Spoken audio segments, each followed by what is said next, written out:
Guys welcome back to my channel കുക്കുടുംബ ഫാമിലിയിൽ എല്ലാവർക്കും ഒരു സ്പെഷ്യൽ ഹായ്. ജോലി കഴിഞ്ഞ് വന്നിട്ടുണ്ട് കേട്ടോ. വന്നത് മാത്രമല്ല കുറച്ച് ടയേർഡാണ്. കാരണം ഇന്ന് എന്നത്തേക്കാളും കുറച്ച് ലേറ്റായിട്ടാണ് ഇറങ്ങിയത്. അപ്പോൾ ജോലി കഴിഞ്ഞ് ഇറങ്ങിയപ്പോൾ തന്നെ പാറക്കുട്ടി വിളിച്ച് പറഞ്ഞു പാറക്കുട്ടിയുടെ ട്യൂഷനൊക്കെ കഴിഞ്ഞു എന്ന്. ദേ വന്നിട്ട് ഭയങ്കര ക്ലീനിങ് പരിപാടിയിൽ നടക്കുകയാണ് കൊച്ച്. ബുക്സ് അടുക്കി വയ്ക്കുന്നു, വാഷ് ചെയ്യാനുള്ള ഡ്രസ്സസ് എടുത്ത് വയ്ക്കുന്നു. എന്താണ് കാര്യമെന്ന് ചോദിച്ചാൽ എനിക്കറിയില്ല കേട്ടോ. അപ്പോൾ നോട്ട് എഴുതാനുള്ളത് കൊണ്ട് ക്ലീനിങ് ചെയ്യണേ ഇതിന് ഞാൻ. അപ്പോൾ ഭയങ്കര ക്ലീനിങ് പരിപാടി നടക്കുകയാണ്. ഞാൻ ആക്ച്വലി എന്നും വന്ന ഉടനെ ഒരു കുളി പാസ്സാക്കാറുണ്ട്. ഇന്ന് എന്താണെന്ന് വെച്ചാൽ വന്ന വഴിക്ക് ഞാൻ കുറച്ച് മീൻ വാങ്ങിച്ചിട്ട് വന്നിട്ടുണ്ട്. കുറച്ച് നല്ല മീൻ കിട്ടിയേട്ടാ. അപ്പോൾ ഞാൻ മീൻ വാങ്ങിച്ചിട്ട് വന്നു. അപ്പോൾ ഞാൻ വിചാരിച്ചു എനിക്ക് അതെല്ലാം കൂടി ഒന്ന് ഒരുമിച്ച് ക്ലീൻ ചെയ്ത് വെക്കാമെന്ന് വിചാരിച്ചു. പിന്നെ ഡിന്നർ ഉണ്ടാക്കണം, അതൊക്കെയാണ് പരിപാടി. ഡിന്നറിന് ഞാൻ വിചാരിച്ചു എന്തായാലും ഇന്ന് ഞാൻ മീൻകറി ഉണ്ടാക്കുന്നുണ്ട്. അപ്പോൾ പുട്ട്, ഗോതമ്പ് പുട്ടും മീൻകറി, ഈ കോമ്പിനേഷൻ ഇഷ്ടമുള്ളതല്ല എല്ലാവരും വന്നിട്ട് കമൻറ്റ് ചെയ്യണം കേട്ടോ. കാരണം എനിക്ക് ഭയങ്കര ഇഷ്ടമുള്ളൊരു കോമ്പിനേഷനാണ് ഗോതമ്പ് പുട്ടും മീൻകറിയും. നോൺ വെജ് കേട്ടോ. ഗോതമ്പ് പുട്ടിനോട് ഏത് നോൺ വെജ് ആണെങ്കിലും എനിക്കിഷ്ടമാണ്. മീൻ ഇഷ്ടമാണ്, ചിക്കൻ ഇഷ്ടമാണ്, ബീഫ്. ആഹാ, നിനക്ക് ഇഷ്ടമാണ്? പുട്ടിൻ്റെ കൂടെ ബീഫ് ഇഷ്ടമാണോ നിനക്ക്? ഏത് കോമ്പിനേഷനാണ് നിനക്ക് ഏറ്റവും ഇഷ്ടം?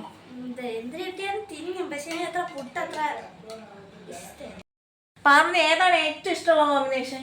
എനിക്ക് നോൺ വെജ് എന്തായാലും തിന്നും, പക്ഷെ എനിക്ക് അത്ര പുട്ട് ഇഷ്ടമല്ലാത്തതുകൊണ്ട് നോൺ വെജ് കറി ആയതുകൊണ്ട് കുട്ടില്ല. അത്രേ ഉള്ളൂ, അല്ലാണ്ട് പുട്ടിൻ്റെ കൂടെ ഇത് എന്നില്ല. പക്ഷെ എനിക്ക് എൻ്റെ പേഴ്സണൽ ഫേവറേറ്റ് പുട്ടും ബീഫുമാണ്.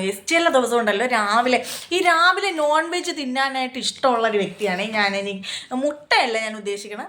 ഉണ്ടോ നോൺ വെജ് ഭയങ്കര ഹൈ നോൺ വെജ് ചിക്കൻ കറി, ആ ഒരു ബീഫ് കറി. എനിക്ക് സ്റ്റൂ ഇഷ്ടമല്ലേ? പക്ഷെ നിനക്ക് രാവിലെ അപ്പോ സ്റ്റൂ, ഓ മൈ ഗോഡ്, അപ്പോ സ്റ്റൂവും ഭയങ്കര ഇഷ്ടമാണ്.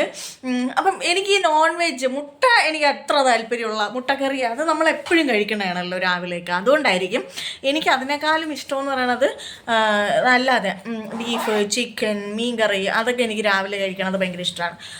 അപ്പോൾ ഇന്നത്തെ കാര്യം എന്താണെന്ന് വെച്ചാൽ മീൻ കറി വെക്കുന്നുണ്ട്. അപ്പോൾ ഞാൻ വിചാരിച്ചു പുട്ടുണ്ടാക്കാമെന്ന്. പുട്ടും മീൻ കറിയാണ് ഇന്നത്തെ സ്പെഷ്യല്. പിന്നെ കുറച്ചധികം മീൻ വാങ്ങിച്ചു, അധികം മീനല്ല, കുറച്ച് ഇന്നത്തേന് മാത്രമല്ല നാളത്തേനും കൂടിയുള്ള മീൻ വാങ്ങിച്ചിട്ടുണ്ട്. അപ്പോൾ ഞാൻ അതെല്ലാം ആദ്യം ഒന്ന് ക്ലീൻ ചെയ്ത് വെച്ചിട്ട് മീൻ കറി അടുപ്പത്താക്കിയിട്ട് പോയി കുളിക്കാമെന്ന് വിചാരിച്ചു. കാരണം ഇല്ലെങ്കിൽ ഞാൻ വീണ്ടും മീൻ നിറഞ്ഞിട്ട് വീണ്ടും കുളിക്കേണ്ടി വരും. അല്ലെങ്കിൽ ഞാൻ 3-4 വട്ടമൊക്കെ കുളിക്കണ പരിപാടി ഉണ്ട് എനിക്ക്. ഉച്ചയ്ക്കാണ് ഇന്നലെ ഉച്ചയ്ക്ക് വന്നിട്ട് ഞാൻ ഇവിടെ കിടന്ന് ഉറങ്ങി. ഉച്ചയ്ക്ക് വന്നിട്ട് എനിക്ക് ഭയങ്കരമായിട്ട് ഉറക്കം വരണം. എന്താണെന്ന് എനിക്ക് അറിഞ്ഞുകൂടാ. ഞാനിവിടെ കിടന്ന് ഉറങ്ങിയിട്ട് അലാറം അടിച്ചപ്പോൾ അലാറം വെച്ചിട്ടാണ് ഉറങ്ങിയത്. ആകെ 10 മിനിറ്റ് ഉറങ്ങിയുള്ളേ. പക്ഷേ അലാറം അടിച്ചപ്പോൾ ഞാൻ ചാടി എണീറ്റ്. എനിക്ക് പോകണമല്ലോ, ലഞ്ച് ബ്രേക്ക് കഴിയുമല്ലോ എന്ന് വെച്ചിട്ട് ചാടി എണീറ്റിട്ട് എനിക്ക് ഉറക്കം മതിയാവണില്ല. അങ്ങനെ ഞാൻ പെട്ടെന്ന് ഡ്രസ്സ് മാറിയിട്ട് പോയി കുളിച്ച്. എന്നിട്ട് വൈകുന്നേരം വന്നിട്ടും കുളിച്ച്. വൈകുന്നേരം ഞാൻ 2 വട്ടം കുളിച്ച്. അപ്പം ഇന്നലെ ഞാൻ 4 വട്ടം കുളിച്ച്. അപ്പോൾ ഗൈസ് അതിൻ്റെ വേറൊരു സാധനം കാണിച്ചു തരാം. നമ്മുടെ ഈ വീടുണ്ടല്ലോ, ഇപ്പം താമസിക്കുന്ന ഈ വീട് പിങ്ക് പെയിൻ്റാണ് അടിച്ചേക്കണത്. അപ്പം ഞാൻ ഈ മറ്റേ ഇതെന്താണെന്നറിയോ തന്നെയാണ് അതല്ല വാട്ടർ പ്രൂഫ് ഇവിടെ എഴുതിയിട്ടുണ്ട് ഗായ്സ്. കിച്ചൺ സ്റ്റിക്കർ എന്നാണ് കൊടുത്തേക്കണേ, എങ്കിലും വാട്ടർ പ്രൂഫ്, ഓയിൽ പ്രൂഫ്. അതെന്താണെന്നറിയോ, ഈ ഒരു ഗ്ലൈസിങ് ടൈപ്പിലൊരു വാൾപേപ്പറാണ് ഇത്. 2 ഞാൻ ഓർഡർ ചെയ്ത് വാങ്ങിച്ചിട്ടുണ്ട്. ഇതെന്താണെന്ന് വെച്ചാൽ കിച്ചൻ്റെ സ്ലാബിൻ്റെ അടിയിലുണ്ടല്ലോ പാത്രങ്ങൾ അടുക്കി വെക്കുന്ന, കിച്ചൻ്റെ സ്ലാബിൻ്റെ അടിയിൽ ടെയിൽ ഇട്ടിട്ടില്ല. ടെയിലോ ഗ്രാനൈറ്റോ എന്തെങ്കിലുമൊക്കെ നോർമലി ഇടാറുണ്ടല്ലോ. ഇത് സാധാരണ ഒരു അടുക്കളയാണ്, മറ്റേ മോഡുലാർ കിച്ചണൊന്നുമല്ല. അപ്പോൾ ഈ അടുക്കള എനിക്ക് കുറച്ചധികം ഒന്ന് സെറ്റ് ചെയ്യാനുണ്ട്. അപ്പോൾ അതിൻ്റെ ആദ്യത്തെ ഘട്ടം എന്നുള്ള നിലയ്ക്കാണ് ഞാൻ ഈ വാൾപേപ്പർ വാങ്ങിച്ചത്. സംഭവം എന്താണെന്ന് വെച്ചാൽ അതിൻ്റെ താഴെ സിമൻ്റ് ഇട്ട് പെയിൻ്റൊക്കെ അടിച്ച് വെച്ചേക്കുകയാണ്. അപ്പോൾ അവിടെ എന്തെങ്കിലുമൊക്കെ അഴുക്ക് വീഴുവാണെങ്കിൽ അവിടെ ഫുൾ കച്ചടയാവും. ഇത് ഞാൻ മുമ്പ് വാങ്ങിച്ചിട്ടുണ്ട്. ഈ കളറല്ല, ഇതിൻ്റെ ഒരു ഗ്രീൻ കളർ ഞാൻ മുമ്പ് ഒരു 3-4 വർഷത്തിന് മുമ്പ് ഞാൻ വാങ്ങിച്ചിട്ടുണ്ട്.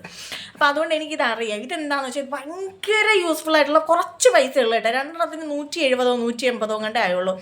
ഭയങ്കര യൂസ്ഫുൾ ആയിട്ടുള്ള സാധനമാണ് കിച്ചണിലൊക്കെ ഉപയോഗിക്കുമ്പോൾ. പിന്നെ ടേബിൾ ഉണ്ടല്ലോ, ഡൈനിങ് ടേബിളിലൊക്കെ വിരിക്കാനൊക്കെ നല്ല സാധനമാണ്. കാര്യം എന്താണെന്ന് വെച്ചാൽ ജസ്റ്റ് നമ്മൾ അതിലെന്തെങ്കിലും അഴുക്കാവുകയാണെങ്കിൽ നനഞ്ഞ തുണി വെച്ചിട്ട് ഇങ്ങനെ തുടച്ചെടുത്താൽ മതി, അപ്പം തന്നെ അങ്ങ് ക്ലീൻ ആവും. മറ്റേ വാൾപേപ്പർ വാങ്ങിക്കുകയാണെങ്കിൽ അത് നിങ്ങൾക്ക് ഭയങ്കര നഷ്ടമായിരിക്കും, കാരണം അതിൽ പൊടിയോ അഴുക്കും പിടിച്ചാൽ പോകത്തില്ല. ഇതാകുമ്പോൾ നല്ല ഭംഗിയായിരിക്കും. അപ്പോൾ 2 ഓഫർ കിടന്നതുകൊണ്ട് ഞാൻ 2 വാങ്ങിച്ചതാണ്. എനിക്ക് 1 ആവശ്യമേ ഉള്ളൂ. അപ്പോൾ ഞാൻ വിചാരിച്ചു ബാക്കി പറ്റുകയാണെന്നുണ്ടെങ്കിൽ എൻ്റെ നമ്മൾ TV സെറ്റ് ചെയ്തിരിക്കുന്നത് ഇവിടെ ബെഡ്റൂമിലാണ്. താഴെ പാറുക്കുട്ടിയുടെ സ്റ്റഡി സെറ്റ് ചെയ്തിട്ടുണ്ട്. ഇവിടെയും കുറച്ച് ഷെൽഫൊക്കെ അടിച്ച് അറേഞ്ച് ചെയ്യണമെന്നുണ്ട്. അപ്പോൾ ഈ ഒരു വാളിൽ തികയുമെന്നറിയില്ല, തികയുമെങ്കിൽ ഈ വാൾപേപ്പർ ഒട്ടിക്കാനുള്ള പരിപാടിയുണ്ട്. പിന്നെ എന്താണ് അപ്പോൾ അതൊക്കെയാണ് നമ്മുടെ ഇപ്പോഴത്തെ അറ്റ് പ്രസൻറ്റ് നടക്കുന്ന കാര്യങ്ങൾ. ഞാൻ അടുക്കളയിലോട്ട് പോട്ടെ. പാറുവിന് കുറേ എഴുതാനുണ്ടെന്ന് പറയുന്നുണ്ട്. അപ്പോൾ പാറുകുട്ടി അവിടെ നിന്ന് എഴുതട്ടെ. ഞാൻ അടുക്കളയിലോട്ട് പോയി മീനൊക്കെ കട്ട് ചെയ്യാനുള്ള പരിപാടിയാണ്. ഈ റൂം എനിക്കൊന്ന് സെറ്റ് ചെയ്തെടുക്കണമെന്നുണ്ട് കേട്ടോ. അപ്പം നിങ്ങൾക്ക് എന്തായാലും ഞാൻ ഈ റൂമിൻ്റെ മേക്ക് ഓവർ വീഡിയോ ഇടാം. പിന്നെ വീടിൻ്റെ കഥ അത് മറ്റൊരു വീഡിയോയിൽ പറയാം കേട്ടോ. അത് പറയുകയാണെങ്കിൽ കുറേ കഥയുണ്ട് ഗൈസ്. അപ്പം ഞാൻ അംഗം തുടങ്ങാൻ പോവുകയാണ്. ആക്ച്വലി ഉണ്ടല്ലോ, ഞാനിങ്ങോട്ട് വരുന്ന വഴിക്ക് ഒരു കടയിൽ നിന്ന് മീൻ കണ്ടപ്പോഴത്തേന് അവിടെ അതെ ഇതിൻ്റെ പേര് എനിക്ക് എന്താണെന്ന് അറിയില്ല. ആക്ച്വലി ഈ ഒരു മീനായിരുന്നു ഉണ്ടായിരുന്നത്. അപ്പോൾ ഞാനത് വാങ്ങിച്ചിട്ട് കുറച്ച് ഇങ്ങോട്ട് വന്നപ്പോഴത്തേന് ഒരമ്മച്ചി ചൂര വെച്ചിരിക്കുന്നുണ്ടായിരുന്നു, കുട്ടി ചൂര. എനിക്കിത് ഭയങ്കര ഇഷ്ടമാണ്. പാറുകുട്ടിക്ക് ഭയങ്കര ഫേവറേറ്റാണ് പാറുവിൻ്റെ. അങ്ങനെ 2 ഐറ്റം മീൻ വാങ്ങിച്ചിട്ടുണ്ട്. അപ്പോൾ ഇത് ഞാൻ വിചാരിച്ചു വറുക്കാനായിട്ട് എടുത്ത് വെക്കാമെന്ന് വിചാരിച്ചിട്ട്. ഇത് വറുക്കാൻ എന്നിട്ട് ചൂര കറി വെക്കാനുള്ള പരിപാടിയാണ്. അപ്പോൾ കറി വെക്കാനുള്ള ചൂര ഫസ്റ്റ് കട്ട് ചെയ്ത് അത് അടുപ്പത്താക്കിയിട്ട് ഈ മീൻ കട്ട് ചെയ്യാനുള്ള പരിപാടിയാണ് കേട്ടോ. ഈ കട്ട് ചെയ്ത് പുരട്ടി മസാലയെല്ലാം പുരട്ടി വെക്കുകയാണെങ്കിൽ എനിക്ക് എളുപ്പമായിരിക്കും. അപ്പോൾ അത് നല്ല ചൂര എത്ര 5 ഉണ്ട്, 300 രൂപയാണ്. മീനിനൊക്കെ ഇപ്പോൾ ഭയങ്കര വിലയാണ് ഗൈസ്. അപ്പോൾ അതേ മീൻ സെറ്റായിട്ടുണ്ട്. ഞാനിനി ഇതിനൊന്ന് ക്ലീൻ ചെയ്തെടുക്കട്ടെ. ഫിംഗർ ക്യാപ്പൊക്കെ ആയിട്ട് വളരെ സേഫായിട്ട് നിന്നിട്ട് മീനിറക്കാൻ പോകുന്നൊന്നും വിചാരിക്കേണ്ട. ഫിംഗർ ക്യാപ്പ് ഇട്ടാലും ഞാൻ എപ്പോഴും കൈ മുറിക്കാറുണ്ട് കേട്ടോ. അപ്പോൾ നിന്ന് മീനെടുത്ത് തളർന്ന് ഞാൻ അവിടെ ഇരുന്ന് എല്ലാം നല്ല വൃത്തിയായിട്ട് കഴുകിയെടുത്തു. ചൂര കറി വെക്കാനായിട്ടും ഈ മീൻ വറുക്കാനായിട്ടും എല്ലാം സെറ്റാക്കി എടുത്തു. 2 മീനിലും മീൻമുട്ട ഉണ്ടായിരുന്നു കേട്ടോ. അപ്പോൾ അതും ഞാൻ സെപ്പറേറ്റ് മാറ്റി വെച്ചു. എന്നിട്ട് പെട്ടെന്ന് തന്നെ തേങ്ങ ചിരുകി ഞാൻ തേങ്ങയും മുളക് പൊടി മല്ലിപ്പൊടി എല്ലാം കൂടി നന്നായിട്ട് മൂപ്പിച്ച് തണുക്കാനായിട്ട് മാറ്റി വെച്ച്. എന്നിട്ട് ആ സമയം കൊണ്ട് നമ്മുടെ വറുക്കാനുള്ള മീൻ മസാല പുരട്ടാനുള്ള പരിപാടിയാണ്. ഇതിൻ്റെയൊക്കെ റെസിപ്പി ഞാൻ ഓൾറെഡി ഇട്ടിട്ടുള്ളത് കൊണ്ടാണ് പ്രത്യേകിച്ച് പറയാത്തത് കേട്ടോ. അപ്പോൾ ഇതെന്താണ് മീൻമുട്ട സെപ്പറേറ്റ് മീൻ സെപ്പറേറ്റ് ആയിട്ട് പുരട്ടണമെന്ന് വെച്ചാൽ ഈ മീൻമുട്ടയ്ക്ക് ഒരു വെണ്ടയ്ക്ക ഉണ്ടല്ലോ, അതിനൊക്കെ ഉണ്ടാകുന്നത് പോലെ ഒരു മിഴുമിഴുപ്പുണ്ട്. അപ്പോൾ ഈ മീനിൻ്റെ കൂട്ടത്തിട്ട് പുരട്ടുകയാണെന്നുണ്ടെങ്കിൽ അതെനിക്കെന്തോ ഒരു ഗിളിഗ്ലാന്നിരിക്കുന്നൊരു ഫീല് തോന്നാറുണ്ട്. അത് മാത്രമല്ല മീൻ നമ്മൾ ഇന്ന് വറുക്കുന്നില്ല, നാളെ വറുക്കാനുള്ള പരിപാടിയാണ്. അപ്പോൾ അതിന് പ്രത്യേകിച്ചൊരു കണ്ടെയ്നറിലാക്കി ഞാൻ ഫ്രീസറിലോട്ട് വെച്ചു. അതിനുശേഷം നമ്മുടെ മീൻമുട്ട സെപ്പറേറ്റ് ഒന്ന് കൈ വെച്ചിട്ട് നന്നായിട്ട് മസാലയൊക്കെ പിടിപ്പിച്ച് മാറ്റി വെച്ചിട്ട് ഞാൻ തണുത്തപ്പോൾ തേങ്ങയും മുളക് പൊടി മല്ലിപ്പൊടിയൊക്കെ തണുത്തപ്പോൾ അതിനെ ഒന്ന് മിക്സിയുടെ ജാറിലോട്ടിട്ട് ആവശ്യത്തിന് വെള്ളം ഒഴിച്ച് അരച്ചെടുത്തിട്ടാം. മീൻ കറിയുടെയും റെസിപ്പി ഞാൻ പ്രത്യേകിച്ച് പറയാത്തത് ഞാൻ ഓൾറെഡി ഷോർട്ട് വീഡിയോയിലായിട്ടും ലോങ് വീഡിയോയിലൊക്കെ ഒത്തിരി തവണ മീൻ കറിയുടെ റെസിപ്പി പറഞ്ഞിട്ടുള്ളത് കൊണ്ടാണ് പറയാത്തത്. അപ്പോൾ മീൻ കറിക്ക് വേണ്ടിയിട്ടുള്ള പുളിയാണ് ഈ പിഴിഞ്ഞുകൊണ്ടിരിക്കുന്നത്. ഞാൻ തന്നെ നമ്മുടെ നാടൻ പുളി ഉണ്ടല്ലോ, കുടംപുളിയല്ല, കുടംപുളി ഇട്ട് ഞാൻ മീൻ വയ്ക്കാറില്ല. നമ്മുടെ സാധാരണ പുളി പിഴിഞ്ഞൊഴിച്ചിട്ടാണ് ഞാൻ മീൻ കറി വയ്ക്കാറ് കേട്ടോ. എന്നിട്ട് അതിന് വേണ്ടിയിട്ടുള്ള ബാക്കിയുള്ള സാധനങ്ങളെല്ലാം ആഡ് ചെയ്തു. എന്നിട്ട് ഞാൻ അപ്പുറത്തെ സൈഡിൽ ഒരു ചട്ടി ചൂടാക്കി എണ്ണ ചൂടാക്കിയിട്ട് നമ്മുടെ മീൻ മുട്ട ഉണ്ടല്ലോ അത് വറുത്തെടുക്കുകയാണ് ചെയ്യുന്നത്. അപ്പോൾ ഏകദേശം പരിപാടിയും 2 സൈഡിലായിട്ട് നടക്കുന്നുണ്ട്. കറിവേപ്പില മസ്റ്റാണ് കേട്ടോ. എനിക്ക് ഭയങ്കര ഇഷ്ടമാണ്. മീനിലാണെങ്കിലും എന്ത് കറിയിലാണെങ്കിലും കറിവേപ്പിലയുടെ ഫ്ലേവർ വരുന്നത് എനിക്ക് ഭയങ്കര ഇഷ്ടമാണ്. കറിയെല്ലാം സെറ്റാക്കി അടുപ്പത്താക്കി ഇപ്പോഴത്തെ നമ്മുടെ മീൻ മുട്ട പൊരിച്ചുകൊണ്ടിരിക്കുകയാണ്.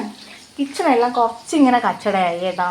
മിക്സിയിൽ കുറച്ചിങ്ങനെ ലീക്കായി. പിന്നെ തേങ്ങ വറുത്തതിൻ്റെ പൊടികളുണ്ട്, കുറച്ച് പാത്രങ്ങളൊക്കെ കഴുകാനുണ്ട്.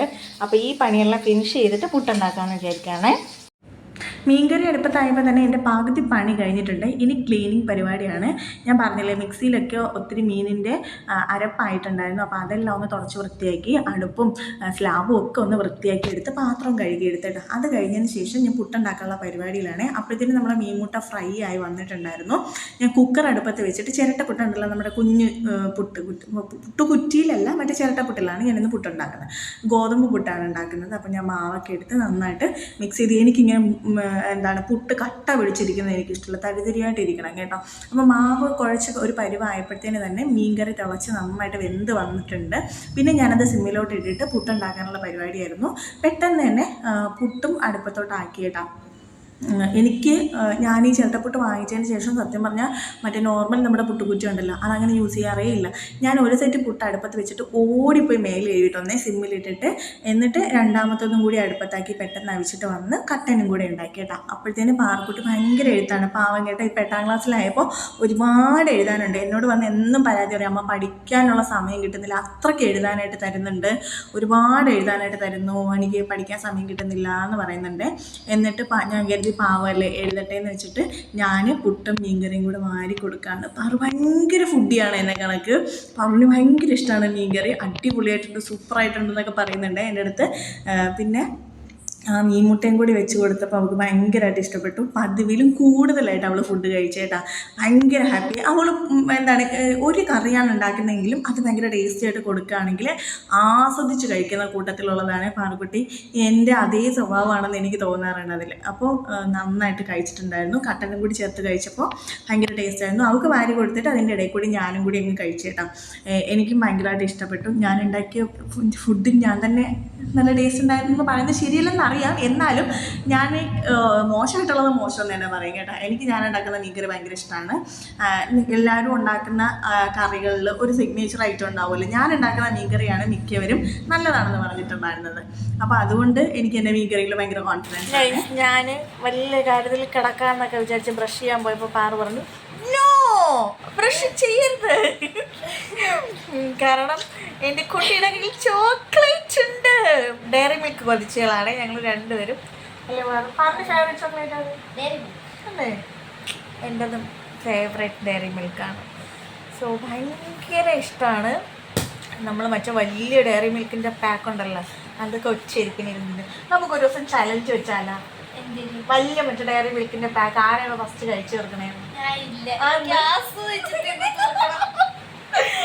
എനിക്കിഷ്ടമാണ് ഫുഡുകൾ ഭയങ്കര സങ്കടവും ഓക്കെ. മറ്റേ ചലഞ്ചൊക്കെ ഓക്കെയാണ്, എത്ര ഐസ്ക്രീം തിന്നാലും പൈസ ഇടണം. അതപ്പോ പയ്യെ തിന്നാലും പൈസ കിട്ടിക്കോളും. ഓഹോ അങ്ങനെ. ചോക്ലേറ്റും കഴിച്ച് അങ്ങനെ കുറച്ച് നേരം കിടന്നപ്പോൾ എനിക്കൊരു കോഫി കുടിക്കാൻ തോന്നി. പിന്നെ ഒട്ടും വെച്ച് താമസിപ്പിച്ചില്ല, പെട്ടെന്ന് ഞാൻ എണീച്ചു റെഡി ആയി കേട്ടാ. പാറുക്കുട്ടിയുടെ അടുത്ത് ചോദിച്ചു, വാ നമുക്ക് പോയിട്ട് വരാം, ഒന്ന് ശംഖുമുഖമൊക്കെ പോയി ഒരു കോഫിയെ കുടിച്ചിട്ട് വരാമെന്ന് പറയുമ്പോൾ പാറുക്കുട്ടി വരുന്നില്ല, ഭയങ്കര എഴുത്തോടെ എഴുത്താണ്. പിന്നെ ഞാൻ പെട്ടെന്ന് അങ്ങ് റെഡി ആയിട്ട്. അത് ഈ പൂവ് എങ്ങനെയുണ്ട്? ചെമ്പരത്തി പൂവാണ് കേസ്, വൈറ്റും മഞ്ഞ കളറിലുള്ള, നല്ല രസമുണ്ട്. ഈ ഡ്രസ്സിൻ്റെ കൂടെ മാച്ച് ചെയ്യുന്നതായിട്ട് എനിക്ക് തോന്നി. എൻ്റെ ഡ്രസ്സ് എങ്ങനെയുണ്ടെന്ന് പറയണേ. ഇത് സ്റ്റുഡിയോ എന്നുള്ള ഡ്രസ്സാണ്. ആക്ച്വലി ഇതെൻ്റെ ഒരു ഫ്രണ്ട് എനിക്ക് ഗിഫ്റ്റ് ചെയ്ത ഡ്രസ്സാണ്. ഭയങ്കര രസമുണ്ട് കേട്ടോ, ഭയങ്കര ക്യൂട്ടായിട്ടുള്ളൊരു ഡ്രസ്സ്. അപ്പോൾ ബീച്ചിലൊക്കെ പോകുമ്പോൾ ഇടാൻ പറ്റിയ വൈബായതുകൊണ്ട് ഞാൻ പെട്ടെന്ന് എടുത്തിട്ടതാണ്. അപ്പോൾ ഡ്രസ്സൊക്കെ ചെയ്തു. എന്നിട്ട് ഞാൻ നേരെ ശംഖുമുഖത്തോട്ട് വെച്ച് പിടിച്ചിട്ട് പോകുന്ന വഴിക്ക് ഞാൻ കുറച്ച് ലേറ്റ് ആയതുകൊണ്ട്, നോർമലി ശംഖുമുഖത്തുള്ള ഒരു കടയിൽ നിന്നാണ് കോഫി കുടിക്കുന്നത്. ലേറ്റ് ആയതുകൊണ്ട് ചിലപ്പോൾ ആ കട അടച്ചാലോ എന്ന് വെച്ചിട്ട് ഞാൻ പോകുന്ന വഴിക്ക് തന്നെ ഒരു കോഫി കുടിച്ച്, നല്ല സ്ട്രോങ് ആയിട്ട് മധുരം കൂട്ടി അടിപൊളി ഒരു കോഫി കുടിക്കുമ്പോൾ തന്നെ എന്താണെന്ന് പറയണ ഭയങ്കര ഒരു ഹാപ്പിനെസ് ആണ്. എനിക്ക് സ്വർഗ്ഗം കാണുമെന്നൊക്കെ പറയില്ലേ, ആ ഫീലാണ്. എനിക്ക് അത്രയ്ക്ക് ഇഷ്ടമാണ് ഗൈസ്. ഞാൻ ശംഖുമുഖത്ത് വന്നിട്ടുണ്ട്. നല്ല രസമുണ്ട് കേട്ടോ രാത്രി കാണാൻ. ഞാൻ വന്നു. മഴ ചാറുന്നുണ്ട്, നല്ല ക്ലൈമറ്റ് കേട്ടോ. മഴ പെയ്യാനുള്ള സാധ്യതയുണ്ട്, നനയാനുള്ള പരിപാടിയാണ്. വെള്ള ഡ്രസ്സൊക്കെ നനയും ഗൈസ്. കുറച്ച് നേരം ഇവിടെ നിൽക്കുക, ചില്ല് ചെയ്യുക, കോഫി കുടിക്കാറുണ്ട്. ആക്ച്വലി കാണിക്കാം, അവിടെ ഒരു കടയുണ്ട്, അവിടെ നിന്നാണ് സ്ഥിരമായിട്ട് കോഫി കുടിക്കണത്. പക്ഷെ ആ കടയൊക്കെ അടച്ച് പൂട്ടിയിരിക്കുകയാണ് ഗൈസ്, അതുകൊണ്ട് ഇന്നിപ്പോൾ കോഫി കുടിക്കാൻ പറ്റില്ല. പക്ഷേ രാത്രി എന്ന് പറയുമ്പോൾ ഒരു 10 മണിക്ക് ശേഷം ഇവിടെ വന്നിട്ടില്ലാത്തവരുണ്ടെങ്കിൽ വന്ന് ഇങ്ങനെ നിന്ന് നോക്കണം കേട്ടോ. ഭയങ്കര രസമാണ്, അടിപൊളിയാണ്. മനസ്സിലൊക്കെ എന്തെങ്കിലും വിഷമമൊക്കെ ഉണ്ടെങ്കിൽ അങ്ങ് അലിഞ്ഞു പോകും ഗൈസ്, വെള്ളത്തിൻ്റെ കൂടെ അങ്ങ് അലിഞ്ഞു പോകും. തള്ളി മറിക്കണമല്ല, ചുമ്മാ കുറച്ച് നേരം വന്ന് നിന്നാൽ നല്ല രസമാണ്. അപ്പോൾ ഇനി വീട്ടിൽ പോയിട്ട് സുഖമായിട്ട് കിടന്നുറങ്ങാനുള്ള പരിപാടിയാണ്. ഇന്നത്തെ വീഡിയോ അത്രയുള്ളൂ. Tata bye bye. Love you all.